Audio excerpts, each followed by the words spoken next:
We feel like the government has betrayed us to rob us of our land, to rob us of our dignity, to rob our children and our grandchildren of their inheritance. Black farmers are an endangered species.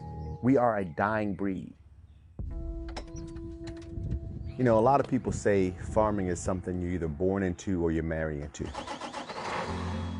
My great-great-grandfather came out of slavery, purchased 60 acres of land on September 14, 1867. This land has been in our family for 156 years. When I was growing up, it was approximately 300 black farmers in the Northern Neck. Now, our family is the only full-time farming operation out of 300. Nationwide, the number of black farmers has shrunk dramatically. In 1920, black farmers accounted for about 14% of all farmers in the U.S. Just over a century later, roughly 1.2% of farmers are black. Statistics and numbers didn't fall like a rock because it rained on the white farmer side of the road and didn't rain on the black farmer side of the road. They fell because our white neighbors had tools in the toolbox that we didn't have. I feel like the system has economically castrated me. I had to end up filing a personal bankruptcy.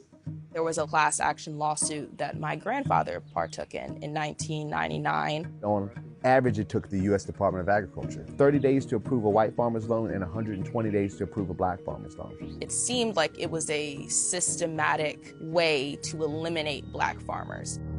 In fact, the USDA has a long history of discrimination, something which they say they're trying to remedy.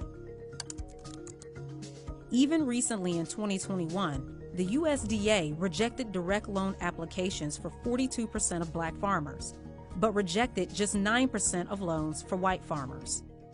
And according to an NPR analysis, in 2022, they granted direct loans to only 36% of black farmers, but in comparison, approved loans to 72% of white farmers.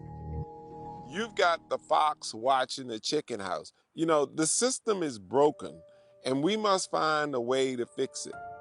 Loan refusal isn't the only discrimination black farmers have faced. No matter the number of attempts that people have tried to put us out of business, equipment being shot up, buildings being burned up, my family has had the tenacity and the grace from God to stay in the farming business today.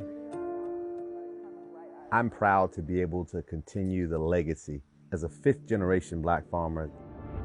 Arkansas River Rice Mill is the first black-owned rice mill. You very rarely hear of the successes. We ship rice to Africa for the USDA Food for Peace program. I teared up one day because my ancestors came as slaves. And now we're shipping rice back to Africa to help feed ancestors of my ancestors. It's exciting that the kids are on this ride with me.